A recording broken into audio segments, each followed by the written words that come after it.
오늘 말씀은 어제 말씀과 계속 이어지는 겁니다. 어저께 본문이 19절 이하 25절까지 말씀을 본문을 읽었었는데 21절까지 말씀은 자세히 설명을 드렸습니다. 그런데 22절 말씀 시간에 쫓겨서 중간에 말씀을 마쳤어요. 오늘 말씀의 연결을 위해서 어저께 말씀을 드렸던 내용이 어떤 내용이지요? 어제 말씀이 짧게 얘기하면 우리는 예수님의 피로 말미암아 죄 씻음을 받은 자들이다. 감사한 것은 예수님의 피로 말미암아 하늘 성소에 이르는 길이 열렸다는 겁니다. 성경 표현은 이렇게 얘기합니다. 하늘 성소에 이르는 그 길을 새로운 살길, 예수님께서 하늘 성소에 이르는 새로운 살길을 열어주셨는데 그 새로운 살길을 표현의 말씀은 예수님의 육체를 찢으시고, 성경은 이렇게 휘장이라고 표현을 했습니다. 휘장 가운데 길을 열어놓으셨다고 하는데 그 휘장은 곧 예수 그리스도이시다. 예수님의 그 육체 가운데 새로운 살길이 열려서 예수님이 십자가에 죽으심으로, 십자가에서 육체가 찢기심으로 하늘 성소에 이르는 길이 열렸다는 거예요. 이 하늘 성소라고 표현하니까 또 생소하게 느끼실 수 있겠지만 하늘 성소는 하나님 나라입니다. 여러분, 천국에 이르는 하나님 나라에 이르는 그 길, 예수 그리스도의 육체가 찢김으로 예수 그리스도께서 새로운 살 길을 열어주셔서 예수님이 이렇게 말씀하시지요. 내가 길이요 진리요 생명이니 나로 말미암지 않고는 아버지께로 갈 자가 없다. 예수 그리스도가 새로운 살 길을 열어주셨습니다. 이 하나님의 나라, 하나님의 영광이 충만한 하나님의 나라, 하나님을 대면할 수 있는 그 하나님의 나라, 예수님께서 길을 열어주셨고요. 22절 이하의 말씀은 예수님의 피로 죄 사함을 받은 우리들, 하늘나라에 이르는 그 길을 걸어가는 우리들, 죄 씻음 받고 구원함을 받은 우리들이 이후로 어떻게 살아야 되는지를 권면해 주는 말씀입니다. 여러분, 죄 씻음을 받은 자, 죄 사함을 받은 자의 삶이 있습니다. 구원함을 받은 자의 삶의 원리가 있습니다. 주의 길을 가는 자의 삶의 방식이 있습니다.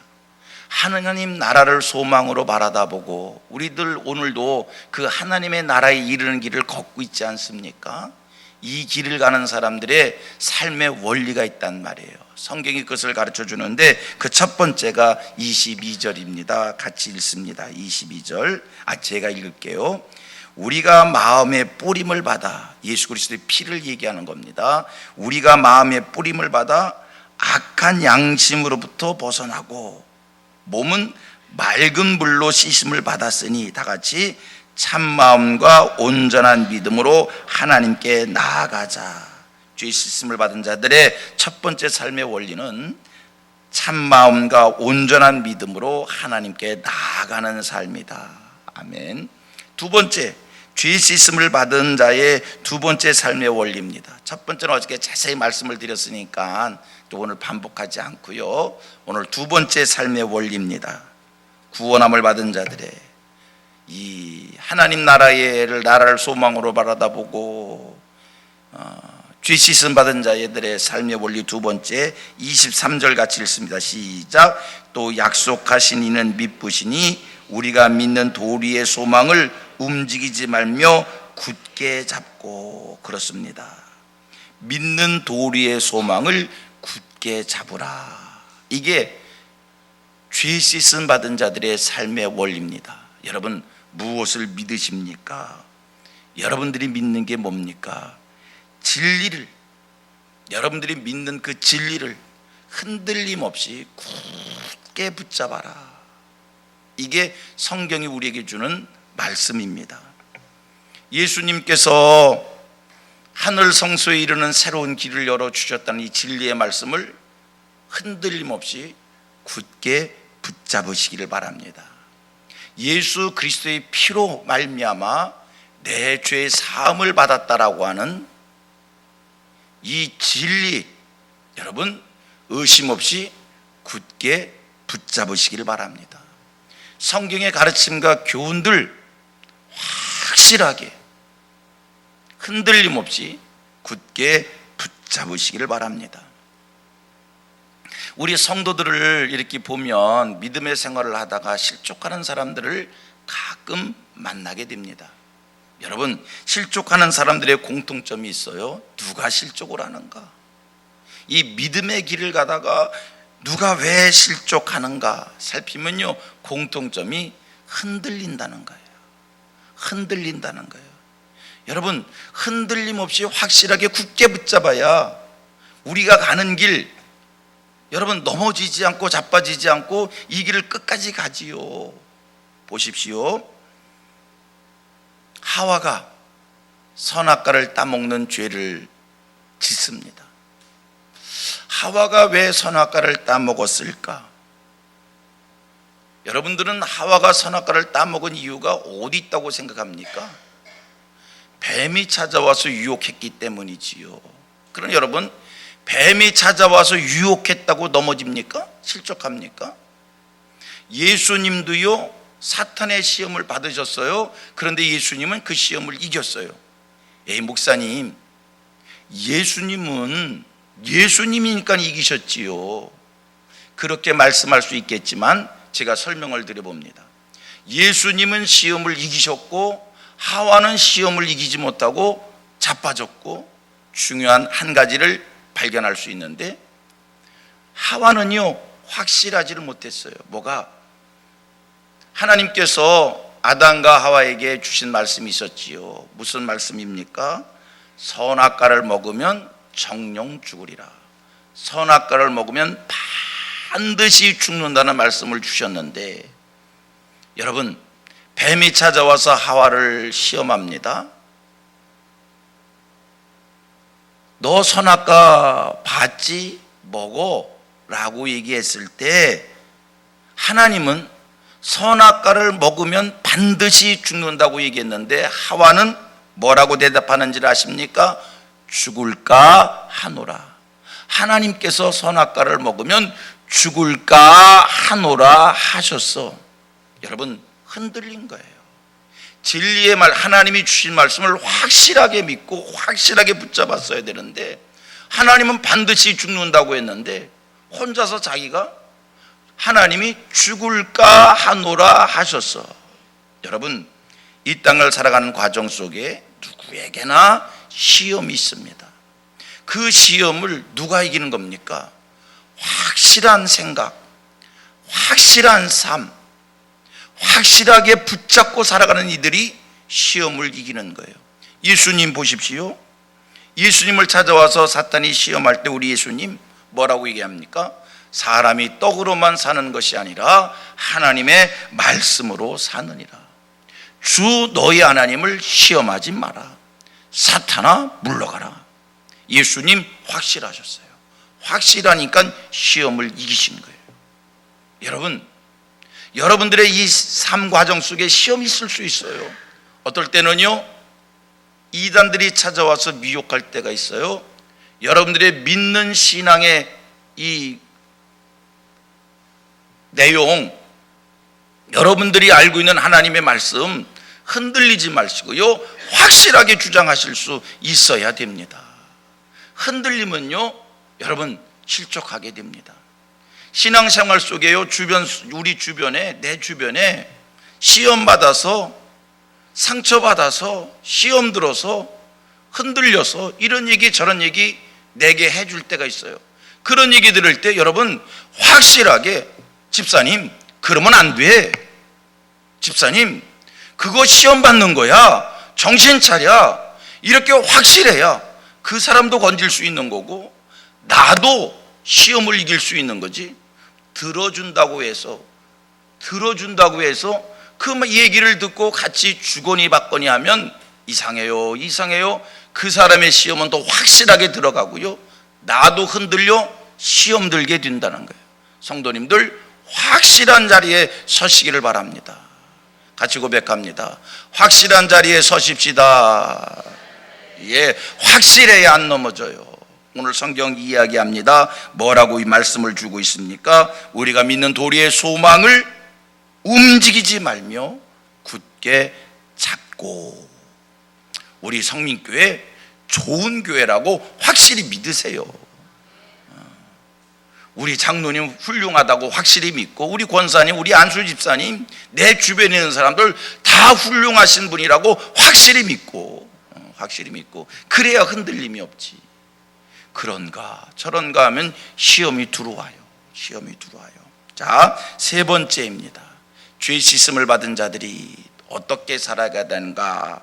자, 24절 시작. 서로 돌아보아 사랑과 선행을 격려하며. 아멘, 아멘. 서로 돌아보아. 여러분, 죄 씻음 받은 자는 하나님 앞에서만이 아니라 관계 속에서도 서로 돌아보아 사랑하고 선행을 베풀고 격려하며.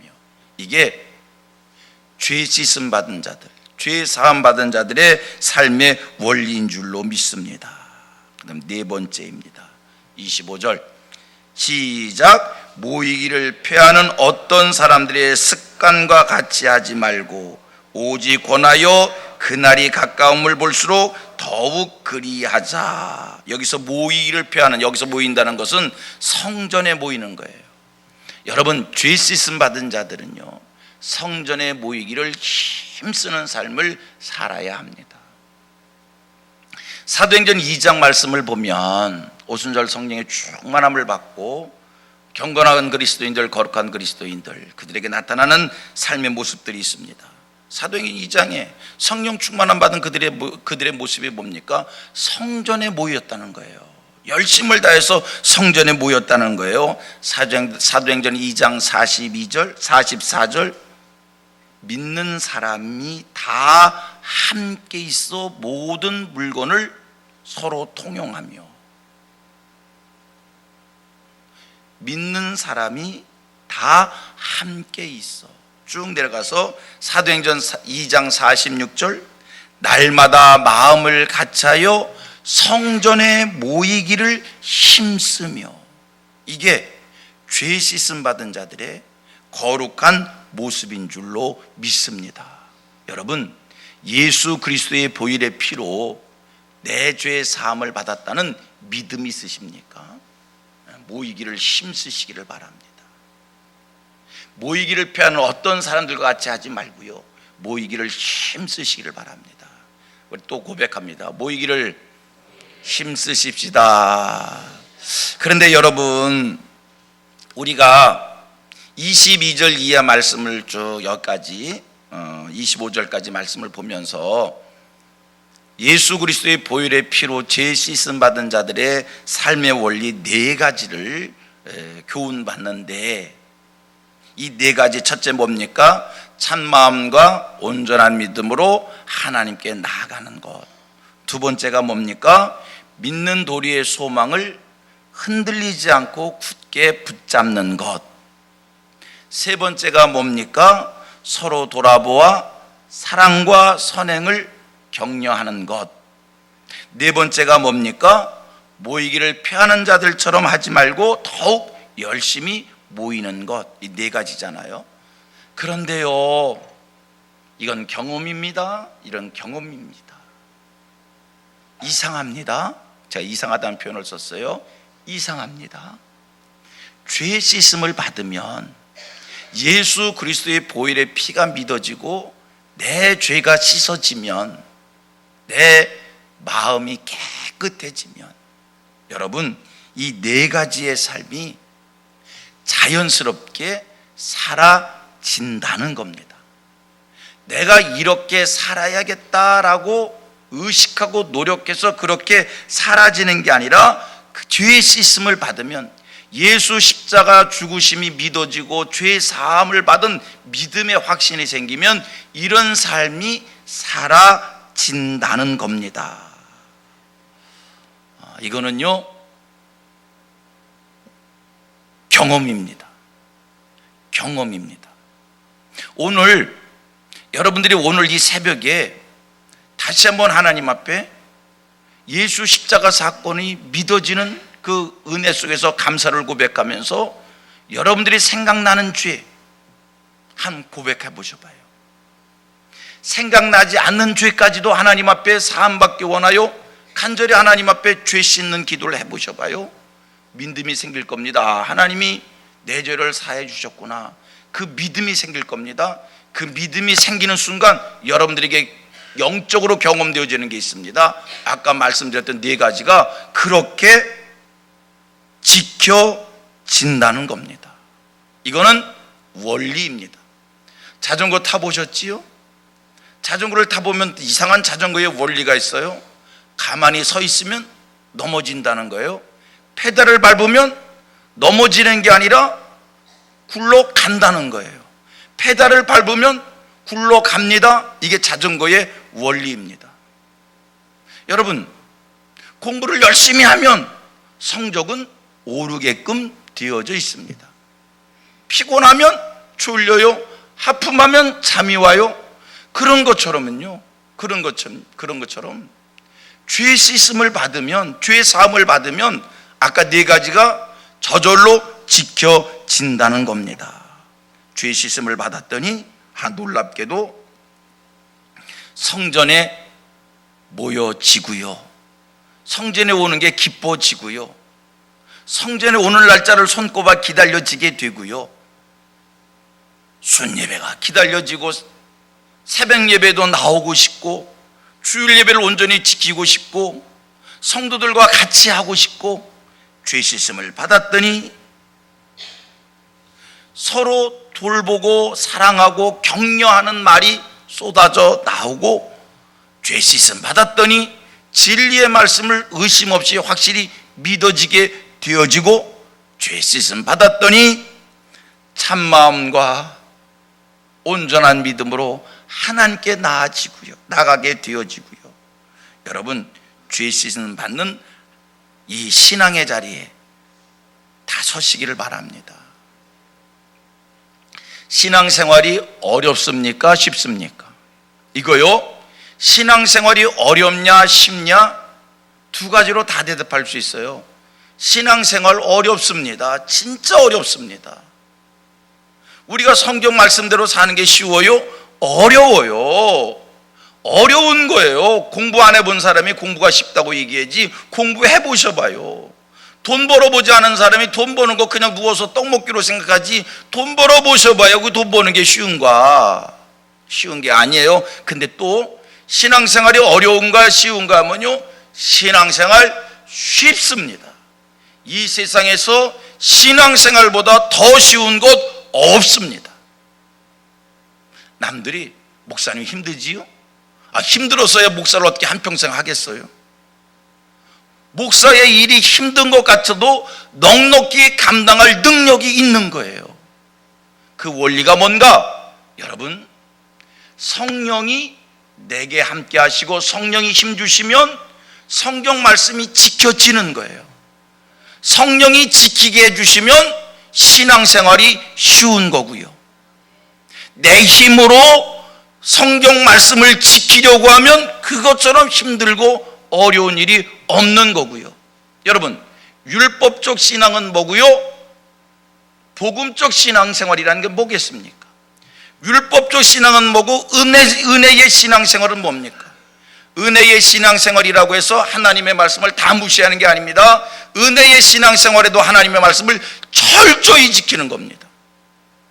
여러분, 복음적 신앙생활에도요, 성경 말씀을 문자적으로 지켜야 합니다. 다른 소리 하지 마세요. 우리 신약 성도들도요, 구약 성도들처럼 하나님의 말씀을 율법적으로 지켜야 되는 거예요. 은혜 시대라고 해서 대충 편하게 지키는 게 아닌 거예요. 그런데도요, 이 복음적 신앙생활, 율법적 신앙생활과 다릅니다.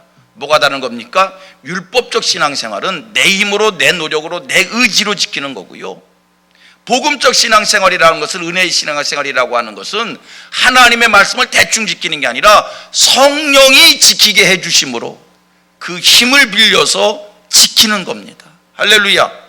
여러분, 우리가 죄 씻음을 받으면, 사도행전 말씀을 보면 강력히, 복음서의 말씀을 보면 강력히, 사도행전 말씀을 보면 강력히 설명되어지고 있는 건데, 회개하고 성령을 받으라는 거예요.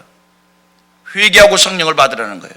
우리가 죄 씻음 받는 순간 우리에게 임하신 성령님께서 나를 감화 감동하시고 성령이 내 삶을 주장하여 주셔서 성령께서 말씀을 지키게 해주심으로 하나님의 말씀이 지켜진다는 거예요. 여러분, 한번 죄 사함을 받아보셔봐요. 죄 씻음의 믿음의 확신의 자리에 서보셔봐요. 아까 네 가지의 원리가 자연스럽게 저절로 지켜진다라고 하는 사실입니다. 오늘 여러분들이 이 네 가지 또 포함해서 하나님의 말씀 지키는 게 힘이 든다, 어렵다, 성전에 모이기가 힘들고 자꾸 불평스럽고, 내 말 속에 서로 돌보는 일, 성도들을 사랑하고 성도들에게 선행을 베풀고 성도들에게 격려하는 그 말이 나오지 않고 자꾸 원망과 불평과 짜증이 생기고, 여러분 이거 틀리지 않을 겁니다. 틀리지 않을 겁니다. 이거 왜 그런지 아십니까? 여러분 가운데 지금 죄가 쌓이고 있는 거예요. 깨달아 하시길 바랍니다. 내 안에 지금 죄가 쌓여지고 있기에 하나님께 나오는 게 싫고, 말씀이 자꾸 의심이 생기고 흔들리고, 교회에 대해서 자꾸 부정적 생각이 들고, 내게 지금 죄가 쌓이고 있기에 성도들 돌보는 일, 격려하는 말이 나오지 않고 교회 오기 싫고, 여러분 깨달아 하시고요. 내게 지금 죄가 쌓이겠구나. 그리고 회개의 자리에 나와 보셔봐요. 그리고 회개해 보셔봐요. 죄를 씻어 보셔봐요. 놀랍게 내가 변화된 것을 깨달아 알아지게 되어질 것입니다. 이게 은혜로 하는 신앙생활입니다. 제가 목사입니다. 저는 이렇게 느낍니다. 성도들의 이런 얘기 저런 얘기를 들을 때 사무적으로 들을 때가 있어요. 성도들의 그 얘기를 들을 때 그 아픔이 내 아픔으로 똑같이 그 마음이 전달되어졌는데 아무렇지도 않게 그래? 그런가 보다 이렇게 사무적으로 들을 때는 제가 스스로 깨닫습니다. 내가 지금 목회에 위기가 오구나, 기도해야겠구나. 그리고 저는 기도를 시작합니다. 그리고 하나님의 은혜가 임하여 회복되어지면요, 성도들의 만 가지 얘기를 들을 때 불쌍한 마음이 들고 긍휼히 여기는 마음이 들고, 그가 겪는 일이 내가 겪는 일로 알아지게 되어지고요. 이건 제 목회에 제 나름대로 제가 그렇게 마음을 갖는 겁니다. 여러분도 똑같아요. 여러분 같은 거예요. 신앙생활이 성경의 원리가 오늘 얘기한 이게 잘 안 될 때 죄가 쌓인 증거이다. 고백 우리 같이 해봅니다. 내가 자꾸 흔들흔들해지는 거는 뭐가 쌓인 증거라고요? 죄가 쌓이는 증거이다. 죄 씻으세요. 회개의 자리에 오세요. 그러면요 다 회복되집니다. 하나님께 기쁨으로 나오게 되어지고, 할렐루야, 할렐루야. 믿음의 확실한 자리에 서게 되어지고, 서로 돌보는 자가 되어지게 되고, 성전에 모이기를 기뻐하는 자가 되고, 기도하겠습니다.